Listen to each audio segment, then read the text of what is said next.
Nous allons nous lever pour la lecture de la parole de Dieu. Nous lisons dans la parole de Dieu un texte d'abord, le deuxième je vais le lire plus tard. C'est dans l'évangile selon Matthieu au chapitre 5. Matthieu au chapitre 5 et je vais lire à partir du verset 13. Matthieu 5 à partir du verset 13, il est dit ceci. Vous êtes le sel de la terre. Mais si le sel perd sa saveur, avec quoi la lui rendra-t-on? Il ne sert plus qu'à être jeté dehors et foulé aux pieds par les hommes. Vous êtes la lumière du monde, et une ville située sur une montagne ne peut être cachée, et on n'allume pas une lampe pour la mettre sous le boisseau. Le boisseau, c'est un récipient qui servait pour les mesures des produits vivriers, etc. Donc vous prenez le boisseau, vous mettez sur une lumière, ça n'éclaire plus du tout. Alors c'est ça qui dit, on n'allume pas une lampe pour la mettre sous le boisseau, mais on la met sur le chandelier et elle éclaire tous ceux qui sont dans la maison. Que votre lumière luise ainsi devant les hommes, afin qu'ils voient vos bonnes œuvres et qu'ils glorifient votre Père qui est dans les cieux. C'est le titre du message, que votre lumière luise. Que votre lumière luise. Et qu'elle luise pour que les gens voient les bonnes œuvres que vous faites et qu'ils glorifient votre Père qui est dans les cieux. Amen. Vous pouvez vous asseoir. Donc, ce texte, comme les paroles des chants que nous venons de chanter, nous parle et nous invite à suivre Jésus. Nous avons dit que nous désirons avoir une touche de sa présence. Nous avons chanté cela. Nous avons chanté en disant qu'il faut aussi éviter évidemment tout ce qui peut nous éloigner de Dieu afin que nous puissions raconter ses merveilles. Afin que les gens voient les merveilles de Dieu à travers les bonnes œuvres que nous faisons dans nos vies et qu'ils glorifient votre Père qui est dans les cieux. C'est la seule façon, frères et sœurs, de mener une vie chrétienne victorieuse. Voulez-vous mener une vie chrétienne victorieuse? Voici ce que vous devez faire. C'est vivre de manière à ce que Dieu soit glorifié à travers votre vie, à travers ce que les gens autour de vous voient. C'est pour cela que Jésus appelle ses disciples à être le sel de la terre et la lumière du monde. Nous devons donc forcément concrétiser notre engagement. Notre engagement ne doit pas être quelque chose de verbal. Ça doit être quelque chose de concret et qui se concrétise à travers toutes sortes, divers choix que nous faisons.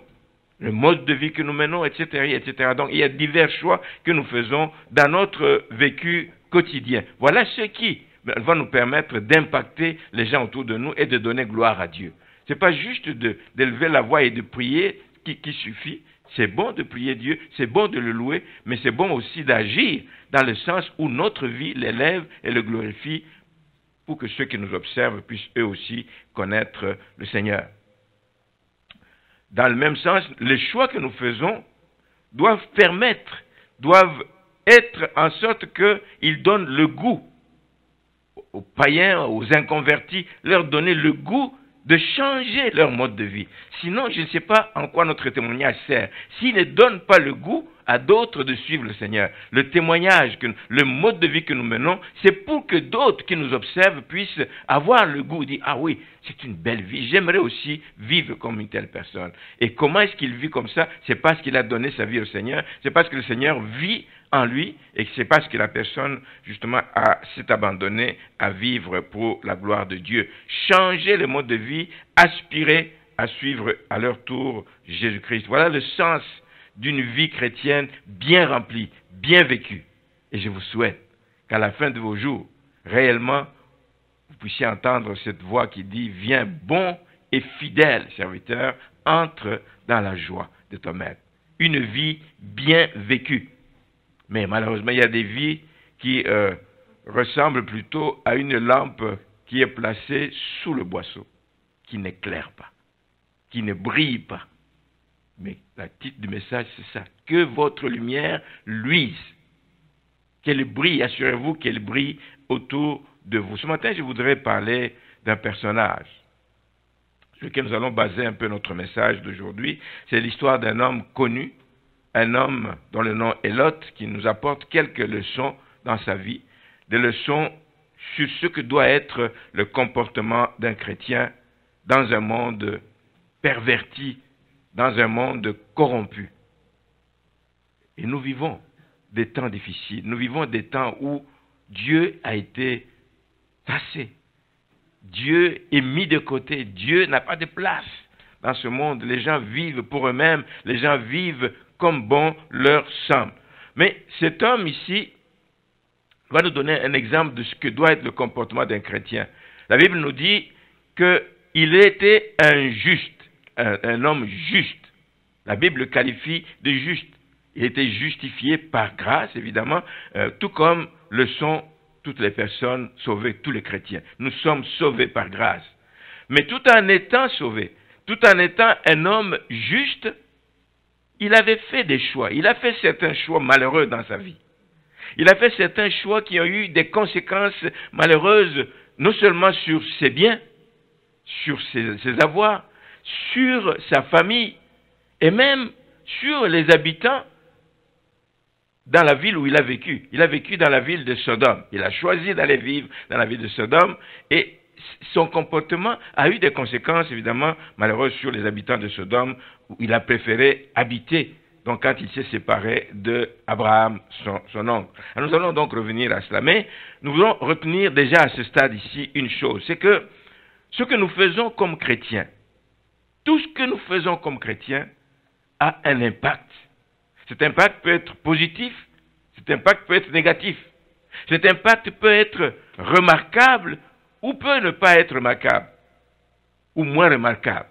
Cet impact est par contre certain. Donc, mettez-vous ça en tête que tout ce que vous faites, tout ce que vous dites, toute attitude que vous adoptez a un impact autour de vous. Il a un impact sur vos familles. Si vous avez des enfants, il a un impact sur vos enfants. Pas normal que vous parliez chez vous, vous avez des jeunes enfants et que vous passez la vie à critiquer ce qui se passe dans l'église. Vous pensez que ces enfants vont grandir en aimant l'église? Non. Il va dire, mais qu'est-ce que je vais aller faire si mes parents sont en train de dire du mal? Tout ce que nous faisons, tous les gestes que nous posons, parlent aux enfants, passent des messages aux enfants autour de nous. Pas seulement nos familles, mais même notre milieu environnant. Parce que nous sommes observés par des gens. Vos voisins vous voient aller, vos voisins vous entendent, et le jour où vous venez les exhorter sur les choses de Dieu, ils disent, oui, mais c'est pas ce que je te vois faire, c'est pas ce que je t'entends dire. Tu me dis des choses, mais tu fais le contraire. Donc, retenons que le type de vie que nous menons a un impact, qu'on le veuille ou pas, a un impact sur notre famille, sur la notoriété de notre famille, sur la réputation de notre famille. Elle peut être bonne ou mauvaise à cause de notre attitude et sur le milieu dans lequel nous évoluons. C'est important à savoir, frères et sœurs, parce que ça doit nous donner de nous remettre continuellement en question. Un chrétien, c'est celui qui se remet continuellement en question. C'est celui qui questionne sa vie. Est-ce que la vie que je mène aujourd'hui, est-ce que le comportement que j'adopte aujourd'hui, est-ce que ce que je fais aujourd'hui m'amène dans le sens de servir Dieu, dans le sens d'honorer Dieu à travers l'engagement que j'ai pris à suivre Jésus? C'est une question qui doit revenir continuellement. Si vous ne le faites pas, il y a des choses que vous allez faire, vous n'y faites pas attention, mais vous êtes en train d'aller à l'encontre de ce que vous vous êtes engagé de faire. La vie chrétienne, c'est une vie où on se questionne, on s'examine continuellement parce que il n'y a personne qui vit pour lui-même. J'aime souvent le dire. Nous vivons pour Dieu, mais nous vivons aussi pour les gens qui nous entourent. Dieu nous a placés pour vivre dans la société, pour que nous puissions avoir un impact autour de nous. Dieu nous a choisis, il nous a créés, et il nous a en plus élus, nous, pour que nous ayons une influence autour de nous. Quand il nous appelle ses témoins, c'est pour que nous puissions témoigner à ceux qui nous entourent de qui il est, de ce qu'il a fait, de ce qu'il est capable de faire, de quel amour il manifeste envers les pécheurs. Voici l'appel qu'il y a sur nos vies. Tu ne vis pas pour toi-même, pour rester saint dans ton coin. Non, cette sainteté doit ressortir, doit aller impacter les gens à l'extérieur doit parler. Nous sommes considérés comme témoins de Christ, comme ambassadeurs de Christ, et il nous a envoyés dans ce monde. Parce que s'il avait besoin de nous juste pour aller au ciel, il nous aurait sauvés et il nous aurait amenés avec lui au ciel. Mais il nous a gardés dans ce monde comme ambassadeurs. C'est sur nous qu'il compte. C'est sur nous qu'il regarde. Il dit, mais regardez autour de vous ce qui se passe. Qu'est-ce que vous faites, mes ambassadeurs? Nous avons des choses à faire. Nous avons des actes à poser. Je voudrais qu'on revienne maintenant à Lot pour dire que, malgré, je l'ai dit, c'était un homme juste. Et donc, malgré certains mauvais choix qu'il a pu faire, l'apôtre Pierre nous parle dans 2 Pierre 2, versets 6 à 8, il nous parle de Lot, en montrant que si Dieu a condamné à la destruction et détruit ensemble les villes de Sodome et de Gomorrhe, les donnant comme exemple aux impies à venir, s'il a délivré le juste Lot, la Bible dit que c'était un homme juste, s'il a délivré le juste Lot profondément attristé de la conduite la conduite des gens autour de lui, le texte ici, profondément attristé de la conduite de ces hommes sans frein dans leur dissolution, car, encore une fois, ce juste qui habitait au milieu d'eux, tourmentait, c'est ça que la Bible nous dit, il tourmentait continuellement, journellement, son âme juste à cause de ce qu'il voyait et entendait de leurs œuvres criminelles. J'aime ça. Il n'est pas resté indifférent à ce qui se faisait autour de lui, mais il s'est tourmenté. Il tourmentait continuellement son âme à cause de ce qu'il voyait et de ce qu'il entendait. Ça nous dit que nous pouvons aussi être justes. On peut être chrétien. On peut se tourmenter du mal qu'il y a autour de nous, mais on peut avoir des faiblesses, mais des faiblesses sur lesquelles il faut travailler. Je voudrais m'arrêter ici un petit instant, justement pour constater que cet homme n'est pas resté indifférent. Au moins, il s'est tourmenté. Au moins, il pleurait à lui. Au moins, il déplorait la situation. Mais, il ne faut pas s'arrêter là. S'arrêter à déplorer. Oh, ça va mal. Oh, les gens ne changent pas. Oh, les gens pêchent de plus en plus. Ça ne suffit pas. Il n'a rien fait. En tout cas, la Bible ne nous en parle pas. Il n'a rien fait pour chercher à détourner les gens de leur mauvaise voie. Il n'a rien fait. Il n'a rien fait alors qu'il était bien positionné. Quand vous lisez dans ce texte, dans le livre de Genèse, à partir du chapitre 13 jusque dans le chapitre 19 et suivant, on parle beaucoup de Lot. On dit que c'était un homme il était assis quand les 2 anges qui sont venus, venant de chez Abraham, quand les 2 anges sont venus chez lui pour lui annoncer ce qui devait arriver à la ville de Sodome et Gomorrhe, ils l'ont trouvé aux portes de la ville. Il siégeait aux portes de la ville. Il était comme un notable de la ville. Il était comme un juge. Ça veut dire que c'était un homme qui avait une influence dans la société. Mais lui, il s'est tourmenté du mal qu'il voyait, mais il ne faisait rien pour amener ces gens à changer, à se détourner de leur mauvaise voie. C'est la même chose aujourd'hui. Nous pouvons être chrétiens et passer des journées entières à pleurer, à nous attrister. Nous pouvons même arriver à un découragement, dire il n'y a plus rien à faire dans ce monde. Mais non. Mais non. Il y a quelque chose à faire par rapport à ce qui se passe dans ce monde. Nous ne devons pas adopter une attitude de défaite, de défaitiste. Nous ne devons pas adopter une attitude où on laisse tomber les bras devant le mal qui prend de l'ampleur autour de nous. Il y a quelque chose à faire.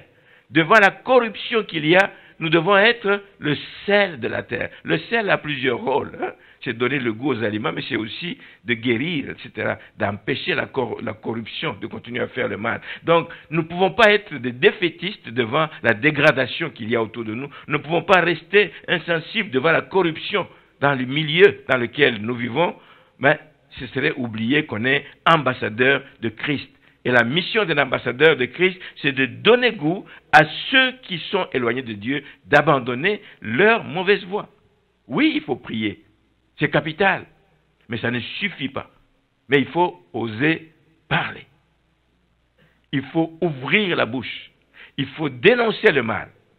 Que ce soit dans notre propre famille, que ce soit autour de nous. Il faut dénoncer le mal. Et il faut exhorter les gens surtout à changer, à abandonner ces mauvaises voies et à venir au Seigneur. Mais malheureusement, frères et sœurs, je ne vous apprends rien. On a tellement peur, je vais appeler ça comme ça, on a tellement peur de blesser, d'offusquer quelqu'un. À la limite, on a même peur de perdre des amis. Oh, si je lui dis ça, il ne me parlera plus. Si je lui dis ça, je n'aurai plus d'amis. C'est le seul ami que j'ai. Tu veux le garder dans l'ignorance pour ne pas perdre un ami, mais tu es en train de le perdre. Parce que s'il ne connaît pas les voies du Seigneur, il va vers la perdition. Ouvrir la bouche et parler. Ouvrir la bouche et exhorter. Oui, il y a une façon d'exhorter. Il ne faut pas condamner. Il faut exhorter avec amour. Il faut le faire et il faut le faire continuellement, particulièrement dans les temps dans lesquels nous sommes. Pour l'autre, évidemment, c'était un homme indécis et la conséquence de son indécision, nous allons le voir, a affecté non seulement les gens de la ville où il habitait, mais aussi sa famille proche. On voit sa réaction. Par exemple, une réaction que je trouve tout à fait malheureuse. La réaction de ses gendres quand l'ange dit que je suis venu pour détruire la ville. Dis à ta famille, à tes filles, à tes gendres, etc., de sortir, de se lever, de sortir du pays. Dans Genèse 19, vous le voyez, il est pressé de sortir car Dieu allait détruire la ville. Il dit, l'heure est grave, sortez d'ici. Mais pour eux, non, ils ont pris ça comme une plaisanterie. Il dit, on croit qu'ils plaisantent. Sans doute que ce n'est pas un langage qu'ils sont habitués d'entendre de la part de l'autre continuellement. Il dit, mais vous ne faites pas ce qu'il faut faire. Ce que vous faites est à l'encontre. S'il l'entendait continuellement et qu'il venait avec un ton plus grave en disant, ça vous plaît de sortir, voici, il y a 2 ans qui sont venus m'annoncer de la part de Dieu. Non, là, il le prenait comme une plaisanterie. Ça veut dire qu'il n'a pas nécessairement joué son rôle auparavant.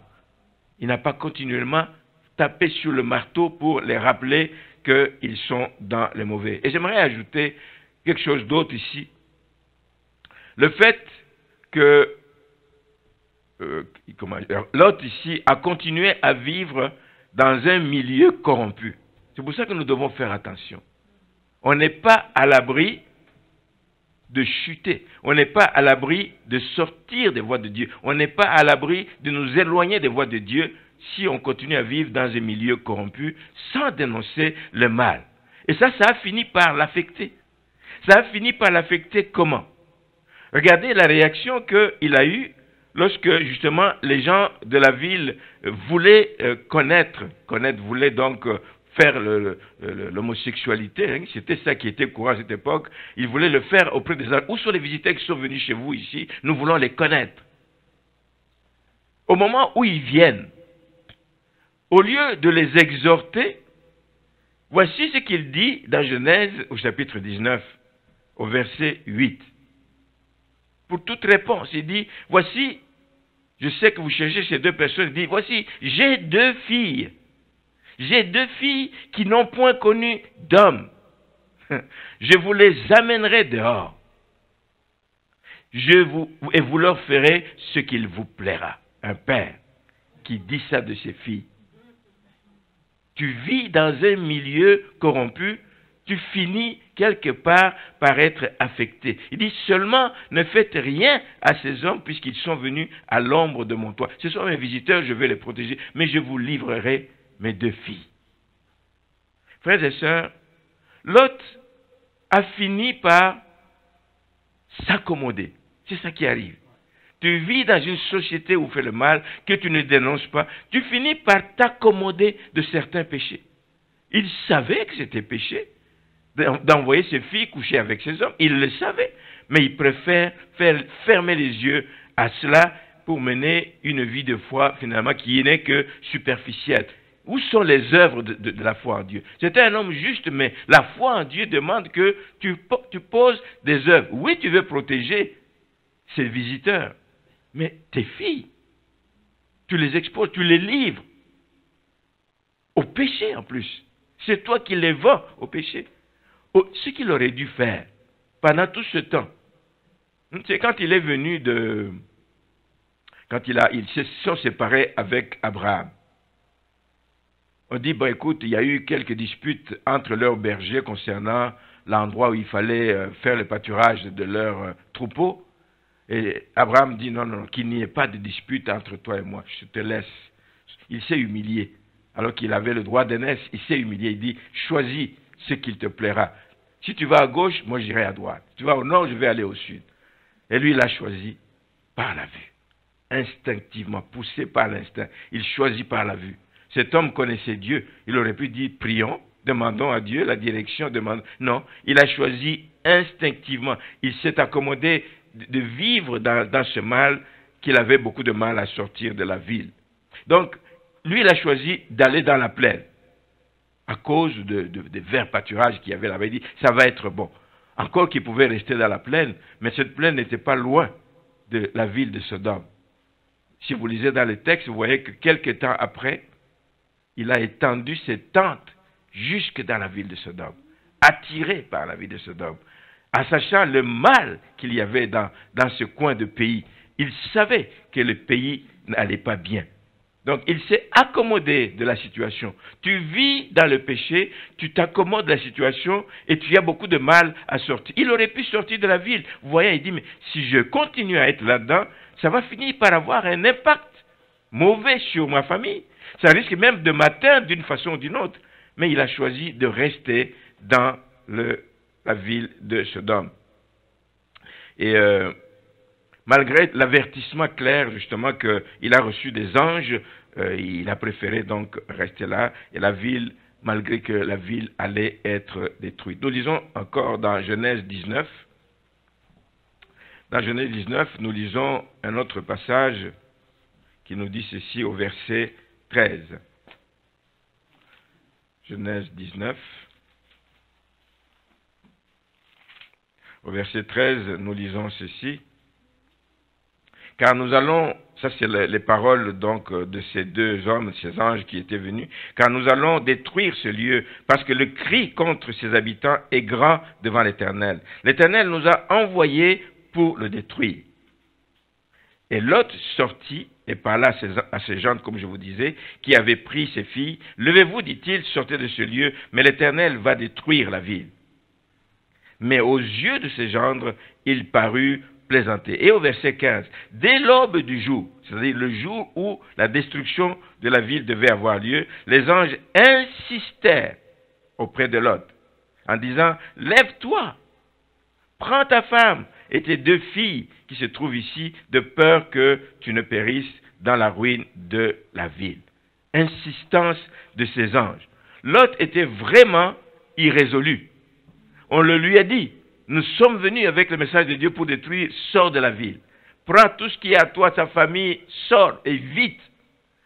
Il continuait à traîner le pas, il continuait à hésiter, il continuait à tourner en rond. Pourquoi? Sans doute parce qu'il pensait d'abord et avant tout à ses possessions. Et tout mon troupeau, et mes amis, il y a la belle ville, nous allons sortir pour aller où? Et on dit d'aller sur la montagne. Il n'y a pas de belle vie sur la montagne. Peut-être que sa femme aussi faisait pression. Mais on est bien ici en ville. Nous allons sortir pour aller où? Il y a des discussions. Lot tardait de sortir. Lot prenait du temps, alors que c'était urgent qu'il puisse sortir.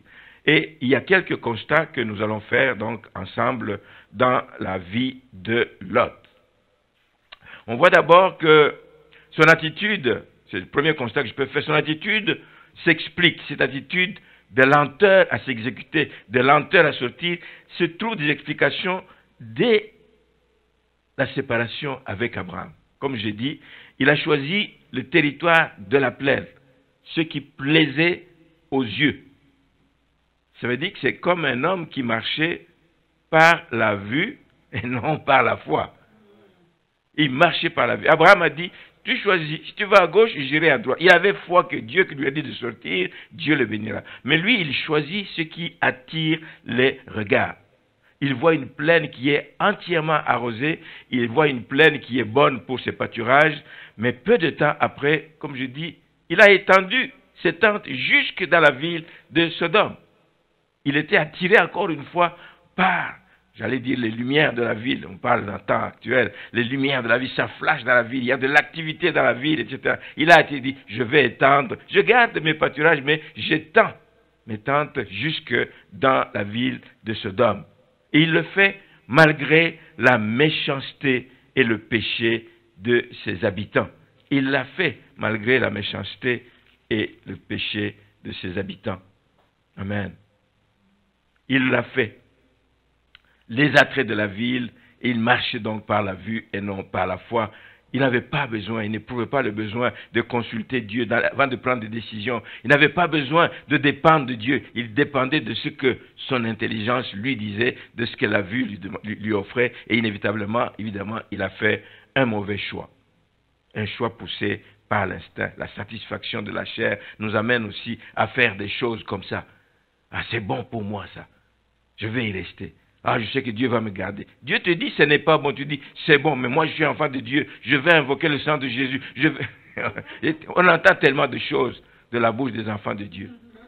Il sait qu'il est dans le mal. On lui dit, sors de cette situation, change. Tu n'es pas dans une bonne position pour un enfant de Dieu. Change.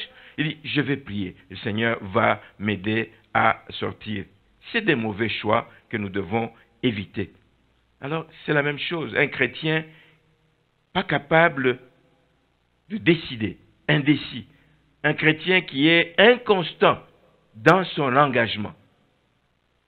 C'est un engagement à suivre Jésus dans la direction où il nous engage, il nous demande d'aller.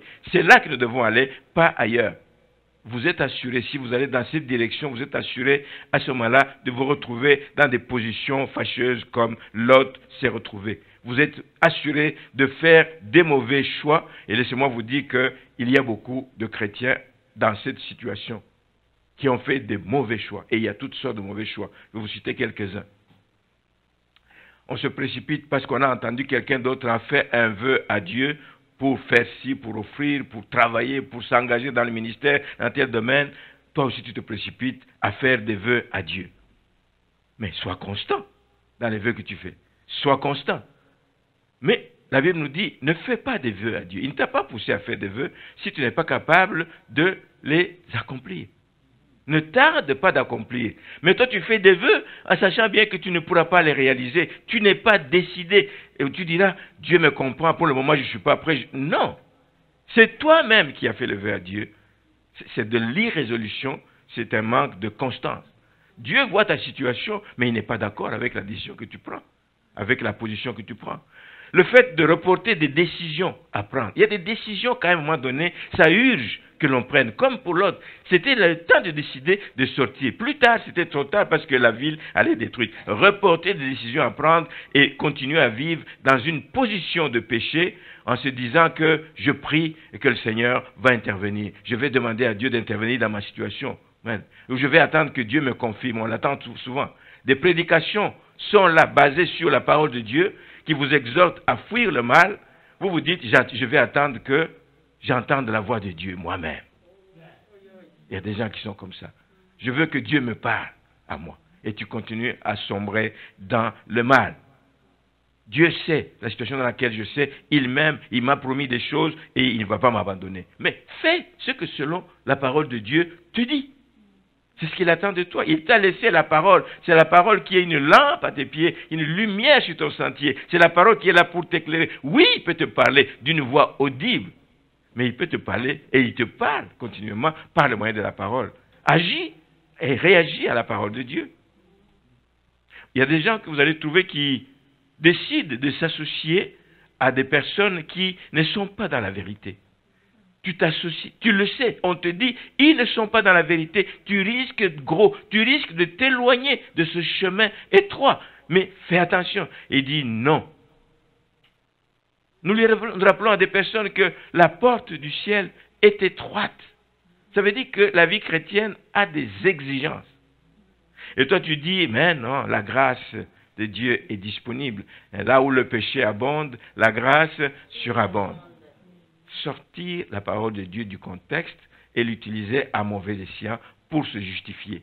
C'est dangereux. C'est très dangereux pour les enfants de Dieu. La Bible nous recommande, nous en avons parlé mercredi avec ceux qui étaient ici, je crois, d'accepter de porter la croix.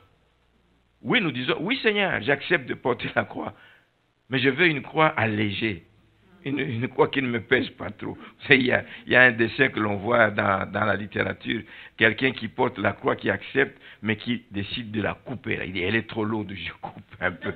C'est quand même la croix, je coupe un peu. mais tu portes ta croix. C'est cette croix qui va te permettre de passer d'un bord à l'autre du gouffre. Et tu arrives devant le gouffre, tu essaies de porter pour traverser, mais c'est trop court pour passer. Dieu savait. Dieu savait, mais toi tu te crois plus malin et tu décides d'alléger le poids. Tu veux une croix sur mesure. Quelque chose qui n'est pas exigeant. Des gens comme ça, ils s'appellent enfants de Dieu, mais ils ne sont pas prêts à s'engager dans une vie de consécration.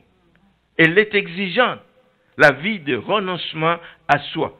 D'autres personnes, frères et sœurs, je vais aller vite, tout en sachant qu'il ne faut pas se conformer au siècle présent. Vous l'entendez, on le chante, on le prêche sur ça. Ne vous conformez pas au siècle présent, mais ils vont trouver des raisons. Ils vont trouver des raisons pour justifier leur mauvaise position.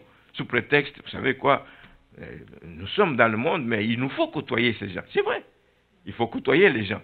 Mais il faut être très attentif, il faut marcher sur la pointe des pieds. Il faut côtoyer les gens parce qu'il faut se rapprocher d'eux, parce qu'on doit les évangéliser. Il y a des gens qui ont pris des risques comme ça et disent, moi le Seigneur m'appelle à aller évangéliser sur Sainte-Catherine ou dans des boîtes de nuit ou des choses comme ça. Il y a des gens qui ont dit, moi c'est l'appel qu'il y a sur ma vie. Attention, il faut faire attention. Oui, il faut l'approcher ces gens, mais n'y va pas seul. Vas-y avec quelqu'un d'autre au moins qui va t'aider à résister si jamais il y a des dangers qui te guettent là-bas. N'y va pas seul. Oh non, non, c'est le Seigneur qui m'a parlé, j'y vais. On connaît la suite. C'est des gens qui sont tombés. Manque de résolution. Et se cacher derrière, etc., etc. Je voudrais juste que vous sachiez que de tels chrétiens irrésolus ne vont pas loin dans leur vie spirituelle. Ils ne vont pas loin. L'autre constat que je voudrais faire ce matin, c'est que Lot ignorait, en tout cas, il semblait ou feignait d'ignorer que les gens nous observent. Les gens autour de nous nous observent et nous jugent par rapport à nos attitudes, par rapport à ce qui sort de notre bouche, par rapport à ce que nous faisons. On nous observe. Je dis que s'il y a des gens qui sont observés à la loupe, peut-être sans le savoir, ce sont des chrétiens. Ton voisin te regarde. Ton voisin scrute tout ce que tu dis. Il me dit qu'il est chrétien, mais l'autre jour, il a dit ça. L'autre jour, j'ai entendu ceci sortir de sa bouche. Les gens nous checkent.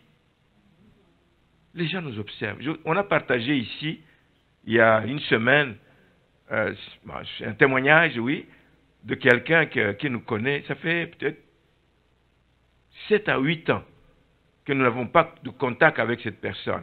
Et on s'est connus dans le temps en Afrique, et puis il est parti ailleurs, moi je suis venu ici, et puis un jour, il poste un petit quelque chose sur un message d'une prédication, de l'avant-dernière prédication.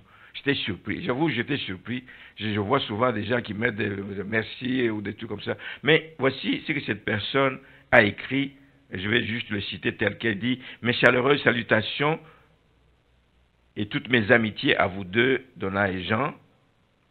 Et bravo pour le parcours spirituel exemplaire dans l'humilité. Je le cite tel quel, je ne sais pas trop ce qu'il a voulu dire à la fin. Il dit, bravo pour le parcours spirituel exemplaire dans l'humilité, très respectable. Et ça fait quelque part chaud au cœur d'entendre ça. Ça veut dire que cette personne, pendant des années, nous a observés. Et même longtemps après notre séparation, il continue à nous suivre à distance. Est-ce qu'ils sont encore chrétiens? Qu'est-ce qu'ils font encore, etc. Et quand il a vu ce message, je ne sais pas s'il suivait les autres messages, c'était peut-être fort à lui de l'écrire, il l'a écrit, et je bénis le Seigneur pour cela. Et les gens de Sodome ne pouvaient pas dire autant de Lot.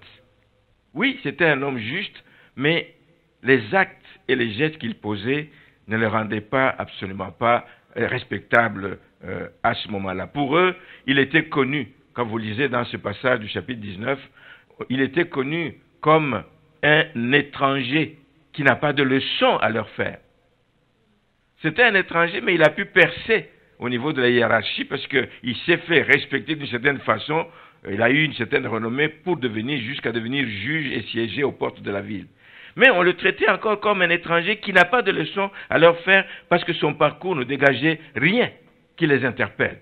Et c'est extraordinaire. Voici ce qu'il dit, il n'avait rien fait pour les influencer. Voici comment ils ont réagi, justement. Il dit, cet homme est venu. Donc quand ils se sont retrouvés devant sa maison à la poursuite des 2 visiteurs qui allaient chez lui. Il dit, cet homme est venu pour habiter ici comme étranger. Et il va se permettre, et il va nous juger. Non, il ne va pas nous juger. Donc on le connaissait comme étranger, on ne le connaissait pas comme serviteur de Dieu, on ne le connaissait pas comme un craignant Dieu, mais on le connaissait comme étranger. Il ne va pas nous juger en fonction de ça. Il ne peut pas nous exhorter. Alors il n'est pas étonnant, frères et sœurs, qu'il n'y ait pas eu plus de justes, plus de gens convertis dans la ville de Sodome. Ça explique aussi pourquoi, évidemment, Abraham, quand il plaidait la cause, quand Dieu disait que je vais détruire la ville, ah, mais si tu trouves au moins 50. Mais il réalisait que c'est difficile. Il a baissé 50, 45, 30. Il s'est arrêté à 10. Et j'imagine que dans les 10, il comptait Lot et sa famille. Il dit, j'espère au moins que là où ils sont allés, eux, ils se sont mis à part. Ils ont fait bande à part. Ils ne se sont pas mêlés donc, au mode de vie de ces gens. Il dit, au moins 10. Dieu dit, si j'en trouve 10, je ne détruis pas la ville. En réalité, je crois qu'il n'était pas 10, parce qu'on peut compter. Il y avait Lot et sa femme, il y avait ses 2 filles, mais parce qu'elles vivaient encore à la maison. Hein? Il y avait les gendres et c'est comme ça qu'il comptait. Mais lui, Abraham, s'est trompé, parce qu'il comptait aussi les gendres. Les gens ont dit, ouais, c'est de la plaisanterie ce qu'on est en train de nous dire. Et les gens ne sont jamais sortis. Et les gens ils ne sont pas sortis. Donc Abraham, il espérait quelque chose, mais c'était autre chose. C'est comme ça que nous pensons de certains chrétiens. Disons, lui, il est au Seigneur, lui, il marche dans les voies de Dieu. S'il y a quoi que ce soit, l'enlèvement, il partirait avec nous. Mais on peut se tromper. On peut se tromper. Les apparences peuvent être trompeuses. Je vais aller tranquillement vers la fin. Pour faire le 3e constat dans la vie de Lot, c'est que non seulement que Lot n'a pas pu influencer les gens de la ville. Il n'a pas pu les influencer, mais il n'a pas eu un grand impact sur sa propre famille. Malheureusement. Parce que, nous venons de le dire, les gendres n'ont pas pu venir avec leur famille. Ils ne l'ont pas suivi, pas du tout. Et quand il les invitait à sortir, ils disaient, tu plaisantes, tu plaisantes. Ils ont tous péri. Ils ont tous péri. Il est sorti juste, lui, avec sa femme et ses 2 filles qui vivaient encore à la maison. Et la Bible nous dit qu'ils ont échappé parce que les anges les ont tenus par la main. Ils les ont saisis. C'est comme s'ils les ont sortis de force. C'est comme s'ils les ont sortis de force. Mais quand on te sort de force, tu ne vas pas très loin. Ils sont sortis, mais on connaît la suite. Pas longtemps après, alors qu'ils avaient reçu des consignes de ne pas se tourner, de ne pas regarder en arrière, la femme de l'autre dit, franchement, on nous fait partir de cette ville, tous les plaisirs de la ville, tout ce que nous avions dans la ville, et elle s'est retournée, vous connaissez son sort, pas longtemps après, est devenue une statue de sel. Ces 2 filles sont parties avec leur père. L'ange leur dit, vous allez jusqu'à la montagne, fouillez, allez jusqu'à la montagne. Mais en cours de route, encore une fois, notre Lot qui est poussé par l'instinct, il arrive au milieu, il voit la ville de Soar, je crois que c'est Soar ou Tsoar, et il voit, cette ville est belle ici, encore une fois, je peux rester ici, comme ça je ne suis pas loin, si jamais on ne détruit pas la ville, je descendrai. Voici des idées qui lui passent par la tête. Il décide de rester là-bas. Mais pour des tas de raisons, peut-être qu'il a quitté par la suite, il est allé monter sur la montagne. Mais qu'est-ce qui est arrivé sur la montagne? Il n'y avait pas grand monde. Les filles disent, c'est fini, notre vie va être condamnée, parce que nous avons suivi notre père. Ici, il n'y a pas d'homme. Comment nous allons voir la progéniture?